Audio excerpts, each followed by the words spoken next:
तो आदाब, नमस्कार, गुड इवनिंग, सत श्री अकाल। एक बार फिर आप तमाम लोगों का स्वागत है क्राइम तक की कहानी के इस एपिसोड में। उम्मीद है पूरी फैमिली अच्छी होगी, अपना और अपनों का ख्याल रख रही होगी। आज 29 अप्रैल है, एक डेडलाइन है आज।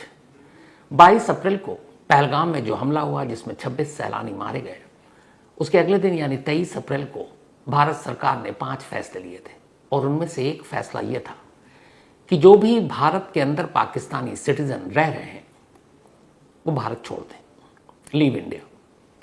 और ये उन पाकिस्तानी सिटीजन या नागरिक के लिए था जो शॉर्ट टर्म वीजा पर भारत आए थे।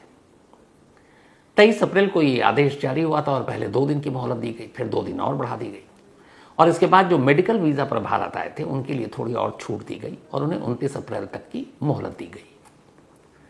तो आज 29 अप्रैल है। आज रात तक भारत के अलग अलग स्टेट्स में, राज्यों में रह रहे जितने भी पाकिस्तानी शॉर्ट टर्म वीजा पर आए हैं उन्हें भारत छोड़ना होगा। लगभग ज़्यादातर स्टेट्स में जो रह रहे हैं पाकिस्तानी सिटीज़न, वो वाघा बॉर्डर के ज़रिए या फिर जो एयरपोर्ट है वहाँ के ज़रिए वो भारत छोड़ चुके हैं और कुछ छोड़ रहे हैं। क्योंकि पाकिस्तान का एयर स्पेस बंद है हमारे लिए और पाकिस्तान के लिए हमारे यहाँ से डायरेक्ट फ़्लाइट भी नहीं है, तो बहुत से पाक सिटीज़न ऐसे हैं जो एयरपोर्ट के रास्ते किसी थर्ड कंट्री में वाया दुबई या किसी और के ज़रिए पाकिस्तान लौट रहे हैं। अलग अलग स्टेट्स में बहुत सारे पाकिस्तानियों के इस वक्त रहने की खबर थी। यूपी में कुल 118 पाकिस्तानी सिटीजन थे जो यहाँ पर शॉर्ट टर्म वीज़ा पर आए थे। 118 के 118 यूपी से जा चुके हैं, सिवाय एक। ये एक पाकिस्तानी सिटीजन है सीमा मीणा, जो कभी सीमा हैदर हुआ करती थी। और आज लास्ट डे 29 अप्रैल, डेडलाइन आज 12 बजे के बाद खत्म है। तो क्या अगले कुछ घंटों में सीमा पार चली जाएंगी या भारत रहेंगी? भारत रहेंगी तो किस ग्राउंड पर, और सीमा पार जाएंगी तो क्यों? ये पूरी कहानी आपके सामने है। कहते हैं कई बार कुछ गलत काम कुछ अच्छा कर जाता है। जो इंडियन गवर्नमेंट का फैसला है उस फैसले के हिसाब से जो भी वैध यानी लीगल तरीके से इंडिया आए हैं उन सबको, और अलग अलग कैटेगरी होता है वीज़ा के, वो आगे आपको बताऊंगा, तो उन सभी को यहां से जाना होगा। लेकिन क्या सीमा पर इस फैसले का असर पड़ेगा? सीमा पाकिस्तान जाएगी या भेजी जाएगी या ग्रेटर नोएडा के उसी रब्बूपुरा इलाके में रहेगी? मई 2023 की बात है जब सीमा पाकिस्तान से दुबई होते हुए नेपाल पहुंची और फिर काठमांडू के रास्ते बाय रोड इंडिया की सरहद में दाखिल हुई। सचिन मीणा से उसे इश्क हुआ था सोशल मीडिया के जरिए।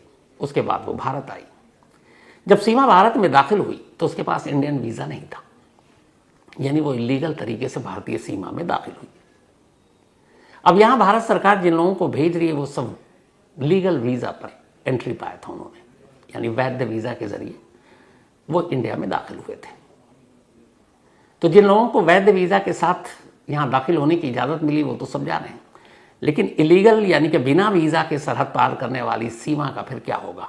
और ये जो एक उसने गुनाह किया था, ये गुनाह इस वक्त उसके लिए एक फ़ायदा पहुंचाने जा रहा है। फ़ायदा ये कि भारत सरकार के इस फैसले में सीमा को भेजने में कई रुकावटें आ रही हैं और इसलिए सीमा के बारे में ये तय है कि आज मोहलत ख़त्म होने के बाद भी वो पाकिस्तान नहीं जाएगी। ये तय है। इसकी वजह क्या है? इसकी 3 से 4 बजे सीमा के वकील और बाकी लोगों से आज बात की, जो एपी सिंह है उनके वकील। पहला, सीमा किसी वीज़ा के साथ इंडिया में दाखिल ही नहीं हुई थी, तो उसके पास शॉर्ट टर्म वीज़ा या लॉन्ग टर्म वीज़ा या किसी भी कैटेगरी का वीज़ा है ही नहीं, वो तो इलीगल आई।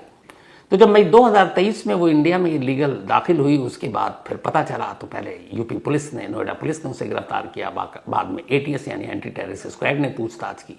मामला होम मिनिस्ट्री, आईबी सब तक पहुँचा। वो जेल गई, सचिन भी जेल गया, फिर पूछताछ हुई। उसके बाद उसकी कुंडली खंगाली गई, पाकिस्तान के उसके पते, उसके पति, उसके बच्चे के बारे में सारी जानकारी हासिल की गई। और सीमा यहाँ अकेले दाखिल नहीं हुई थी, अपने 4 छोटे छोटे बच्चों के साथ आई थी। तो ये सारी चीज़ें जब सामने आई तो फिर कोर्ट ने सीमा को जमानत पर रिहा कर दिया। रिहाई के बाद सीमा अब रब्बूपुरा ग्रेटर नोएडा में सचिन के घर पहुँच गई। वहाँ जाने के बाद पहले उसने अपना धर्म बदला। अब सीमा हैदर से वो सीमा मीणा बन गई। सीमा हैदर उसका नाम इसलिए था कि उसके पति का नाम गुलाम हैदर था, जो पहला पति था, शौहर था। लेकिन उसने यहाँ आकर सचिन से शादी कर दी, तो वो सीमा हैदर से सीमा मीणा बन गई। हिंदू रीति रिवाज के हिसाब से उसने शादी की, तमाम जितने भी रस्में हैं वो सारी चीज़ों को फॉलो किया। और उसके बाद अभी 1.5 महीने पहले सीमा ने एक बेटी को जन्म दिया। 4 बच्चे वो पाकिस्तान से लेकर आई थी और 5वें को यहाँ उसने जन्म दिया। अब वो बच्चा कानूनी रूप से इंडियन सिटीजन हो गया।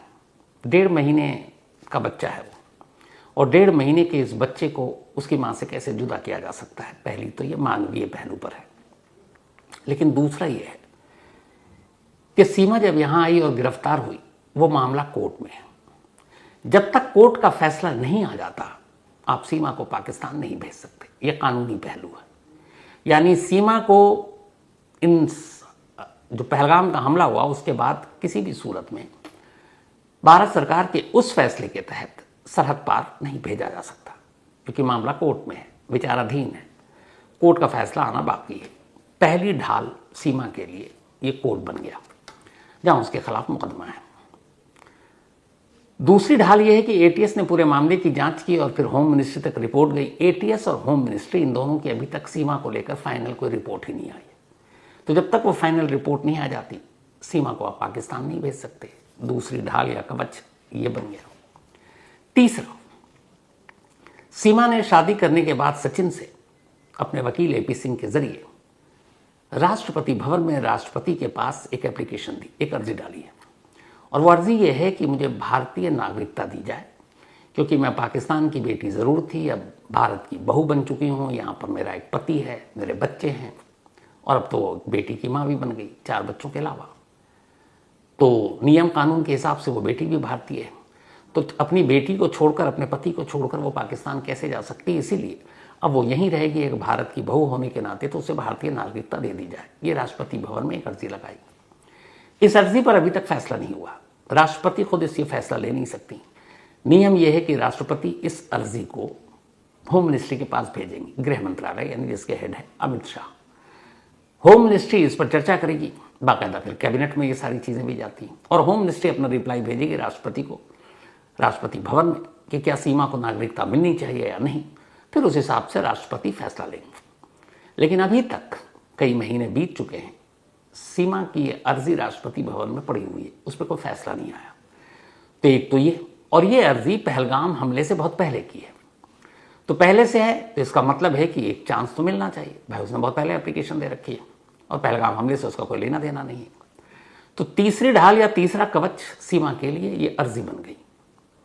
पहला कोर्ट फैसला आया नहीं, दूसरा एटीएस और होम मिनिस्ट्री की रिपोर्ट वो आई नहीं है, और तीसरा कि नागरिकता दी जाए, उसको लेकर राष्ट्रपति भवन में मामला पेंडिंग। एक और भी है कवच, और वो शायद सबसे मजबूत है। वो ये है कि सीमा ने यहां आने के बाद 2023 में ही सचिन से शादी कर ली। अब वो एक सचिन की पत्नी के तौर पर रह रही है। उसने अपना धर्म बदल लिया। अब वो सचिन मीणा की वाइफ सीमा मीणा है, और सारे धार्मिक रीति रिवाज के साथ शादी की है। तो हमारा एक नियम ये भी है कि अगर कोई पाकिस्तानी महिला भारतीय पुरुष से, जो भारतीय नागरिक है, उससे शादी करता है, तो फिर उसके साथ भी थोड़ी मुरब्बत और रियायत बरती जाती है और उसे भारत में रहने की इजाज़त दी जाती है। अगर नागरिकता ना भी मिले तो लॉन्ग टर्म वीज़ा उसे दिया जा सकता है, और लॉन्ग टर्म वीज़ा 1 साल से लेकर 5 साल तक का होता है, जो बीच बीच में ज़रूरत पड़ने पर बढ़ाया जा सकता है। तो चौथा हो गया शादी, और अब सचिन की बेटी की माँ सीमा बन गई, और वो बच्ची भी अब भारतीय है। तो अदालत, एटीएस और होम मिनिस्ट्री की रिपोर्ट, राष्ट्रपति भवन में पेंडिंग अर्जी, और अब ये शादी, ये 4 वो कवच और ढाल बन गए कि यूपी में 23 अप्रैल को जो भारत सरकार के फैसले थे 5, उनमें से एक कि सभी पाकिस्तानी सिटीजन को भेज दिया जाए, सीमा पर इसलिए लागू नहीं हुआ, और इसीलिए यूपी में आने वाले या रह रहे 118 पाकिस्तानी तो वापस घर लौट गए, सीमा नहीं गई, और आज आखिरी दिन है। और इन सारी चीज़ों को देखते हुए सीमा कम से कम इस डेडलाइन के अंडर तो नहीं जाएगी, यानी आज नहीं जाएगी। अब सवाल यह कि अगर आज डेडलाइन 12 बजे खत्म हो गया और सीमा नहीं गई तो क्या होगा? ये सीमा जैसे और जो पाकिस्तानी नागरिक यहाँ आए शॉर्ट टर्म वीज़ा पर, उनमें से कुछ यहीं रह गए, कुछ छुप गए, तो क्या होगा? वो पकड़े गए तो क्या होगा? तो कानून ये कहता है कि ऐसे लोग जो तय मियाद के बाद भी, भारत सरकार के आदेश के बाद भी यहाँ रुक गए हैं, उन्हें रात 12 बजे के बाद से उनके लीगल वीज़ा को निरस्त होते ही वो गैर कानूनी विदेशी कहलाएंगे, जो गैर कानूनी तरीके से भारत में रह रहे हैं। और उसके लिए हमारा कानून ये कहता है कि जो गैर कानूनी तरीके से रह रहे हैं, क्योंकि 12 के बाद उनके वीज़ा जो भारत सरकार ने ही जारी किया वो वैध रहेगा नहीं, तो फिर इलीगल तरीके से रहने के आरोप में उन्हें गिरफ्तार किया जा सकता है, उन पर मुकदमा चलाया जा सकता है, और ऐसे में उन्हें कम से कम 1 साल से लेकर 5 साल तक की सज़ा भी दी जा सकती है, जुर्माना अलग है। तो ये कहता है कानून। अब जो हालात हैं, रात हो चुकी है, कुछ घंटे बाकी हैं, 2-4, ऐसे में सीमा कम से कम अटारी बॉर्डर तक तो जाएगी नहीं, भारतीय वीज़ा है नहीं, तो सीमा को इस वक्त इस फैसले के तहत पाकिस्तान भेजना लगभग नामुमकिन है। आने वाले वक्त में क्या होगा नहीं मालूम। सीमा ने इस दौरान में एक वीडियो जारी किया और उसने ये भी कहा कि वो पाकिस्तान नहीं जाएगी। उसने एक मीडिया हाउस से बात करते हुए ये भी कहा कि अगर उसे जबरन भेजा गया तो वो बस से या ट्रेन से कूद जाएगी। AP सिंह जी का एक ये भी कहना, जो सीमा के वकील हैं, कि जो सीमा ने जिस तरीके से पाकिस्तान से यहाँ आकर शादी की, अपना धर्म बदला, तो उसके मद्देनज़र पाकिस्तान जाते ही उसे मार दिया जाएगा, या तो उसका शौहर मार देगा या बाकी लोग, क्योंकि उन्हें लगता है कि सीमा ने उन्हें चीट किया है।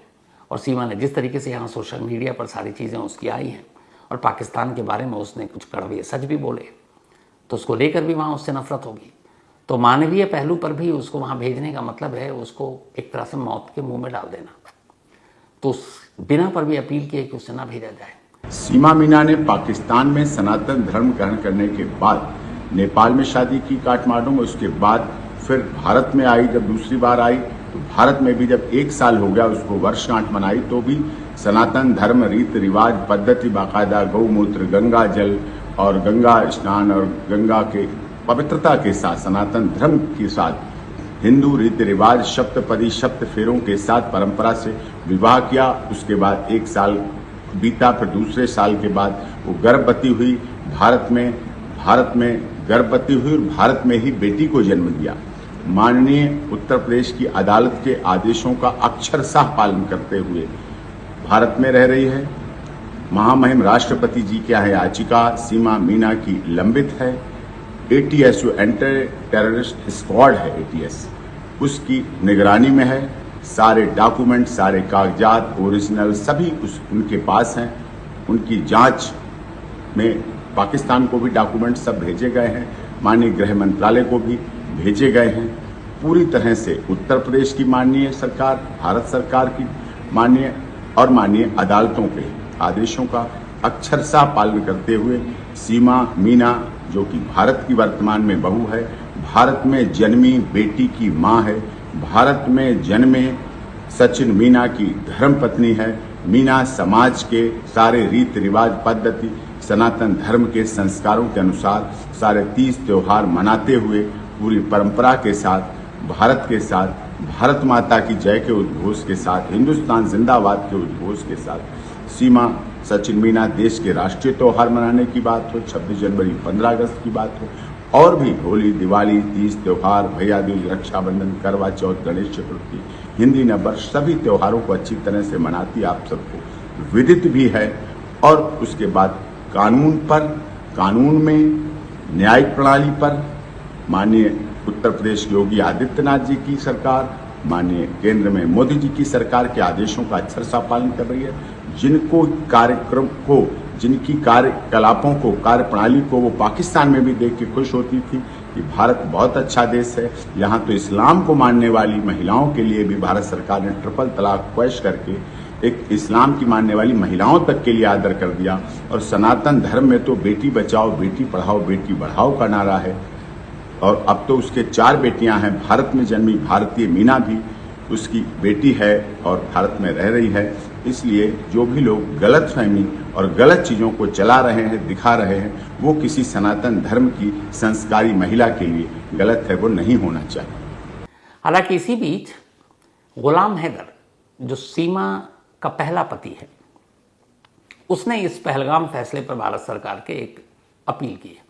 उसने कहा कि सीमा ने अभी तक मुझसे तलाक नहीं लिया और मेरे चारों बच्चों पाकिस्तानी हैं चारों, तो मेरे कम से कम 4 बच्चों को पाकिस्तान भेजा जाए। और भारत सरकार जो कह रही है कि जो वीज़ा पर आए वैध उन्हें भी भारत छोड़ना होगा, तो वो तो बगैर वीज़ा के तो उसे क्यों नहीं भेज रहे।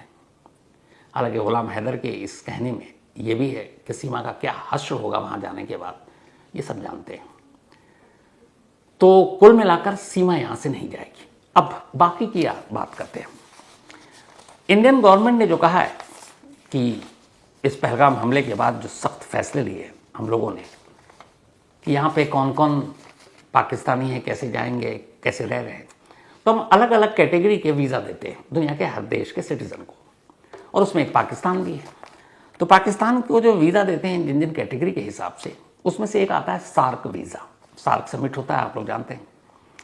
सार्क वीज़ा सबसे ख़ास होता है इसलिए कि बार बार कुछ हाई प्रोफाइल लोग हों, प्लेयर्स हों या फिर जजेस हों, इस तरह के लोगों को वीज़ा दिया जाता है कि बार बार आपको स्टैंप लगाने की ज़रूरत नहीं है। लेकिन ये आम सिटीज़न को ये वीज़ा नहीं मिलता। तो सार्क वीज़ा पहला कैटेगरी है, पहली इसकी है, जो मिलता है ख़ास लोगों को। तो सार्क वीज़ा भी कैटेगरी में जिन लोगों को मिला उनको भी कहा गया भारत छोड़। दूसरा है बिजनेस वीज़ा। वो पाकिस्तानी जो भारत में आकर बिजनेस करते हैं उनको ये वीज़ा दिया जाता है, उनसे भी कहा गया है कि आप भारत छोड़ो, डेडलाइन यही है। तीसरी कैटेगरी है विजिटर वीज़ा। बहुत सारे लोग जिनके रिश्तेदार इंडिया में हैं, जिनके दोस्त इंडिया में हैं, जिनके जानने वाले इंडिया में हैं, ऐसे लोगों को ये विजिटर वीज़ा दिया जाता है कि आप आइए और मिलिए। इनसे भी कहा गया कि अब आप बहुत मिल लिए, पाकिस्तान वापस जाइए। इसके अलावा एक और वीज़ा की कैटेगरी है, वो है कॉन्फ्रेंस वीज़ा। कॉन्फ्रेंस वीज़ा अक्सर सेमिनार या कॉन्फ्रेंस के लिए दिया जाता है। जैसे इंडिया में कोई ऑर्गेनाइजेशन कोई सेमिनार करे, कोई कॉन्फ्रेंस करे, कभी सम्मेलन हो, मुशायरा हो, तो इस नाम पर भी वीज़ा दिया जाता है। तो ऐसे सेमिनार या कॉन्फ्रेंस में हिस्सा लेने के लिए जो पाकिस्तानी भारत आए उनको भी आज रात से पहले पाकिस्तान लौटना है। जर्नलिस्ट वीज़ा, हम जैसे लोग भी हैं, मीडिया हाउस या फिर न्यूज़ एजेंसी जो मीडिया से जुड़े हुए हैं, तो ऐसे जर्नलिस्ट को भी वीज़ा दिया जाता है। जैसे अभी विकी पारी और निखिल नाज के जो वर्ल्ड T20 था, बल्कि चैंपियंस ट्रॉफी पाकिस्तान में होना था, फिर इंडिया तो अपना दुबई में हम लोग खेल रहे थे, तो उसमें वो पाकिस्तान गए थे, तो वो जर्नलिस्ट वीज़ा है। तो जर्नलिस्ट वीज़ा पर भी जो लोग हैं यहाँ पर, जो पाकिस्तानी इस वक्त इंडिया में, उनको फ़ौरन पाकिस्तान छोड़ना होगा। एक है ट्रांजिट वीज़ा। जैसे आप कहीं जा रहे हैं किसी और देश में, लेकिन आपका एक हॉल्ट है इंडिया, तो आपको एक ट्रांजिट वीज़ा मिलता है। आप 1-2 दिन जो भी आप रह सकते हैं, और फिर आप अपने तीसरे देश के लिए निकल जाते हैं। तो भारत के रास्ते किसी तीसरे देश में जाने वाले पाकिस्तानी नागरिक जो यहाँ आए, 1-2 दिन का ट्रांजिट वीज़ा ले लिया उनसे भी कहा गया कि आप फ़ौरन अपना रूट पकड़िए और उस देश निकल लीजिए, यहाँ ठहरने की ज़रूरत नहीं है। एक है film visa.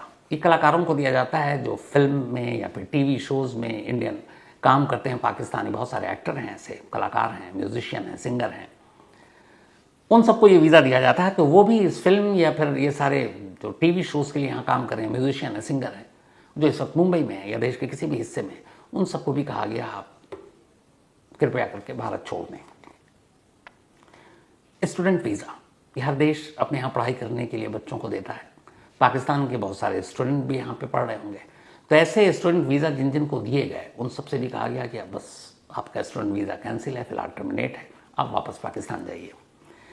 Group tourist visa, बहुत सारे लोग जो है वो घूमने के लिए भारत आते हैं ग्रुप में, तो उन सब को भी ये है कि जो भी आए हैं वो अब घूमना फिरना हो गया, पाकिस्तान निकल ले।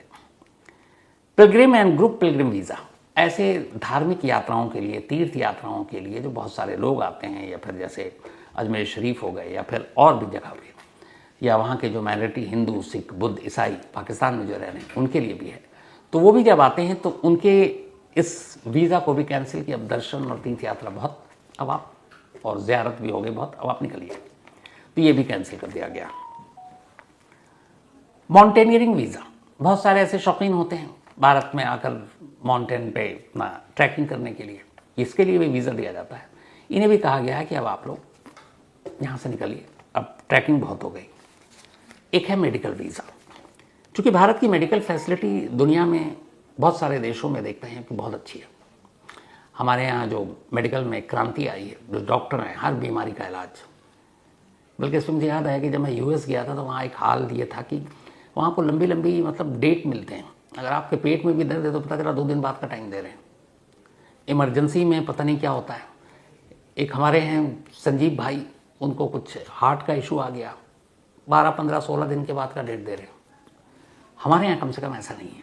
तो बहुत सारे दुनिया के बहुत सारे देश, और दूसरा हमारे यहाँ सस्ता है मेडिकल इलाज, तो बहुत सारे और बहुत गंभीर बीमारियों के इलाज होते हैं। तो मेडिकल वीज़ा पर पाकिस्तान से बहुत बड़ी तादाद में लोग आते हैं।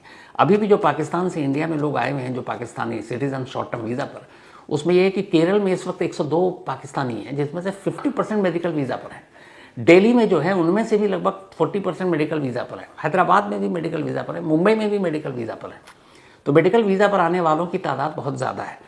भारत सरकार ने इस माहौल में भी एक मानवीयता और एक इंसानियत दिखाई।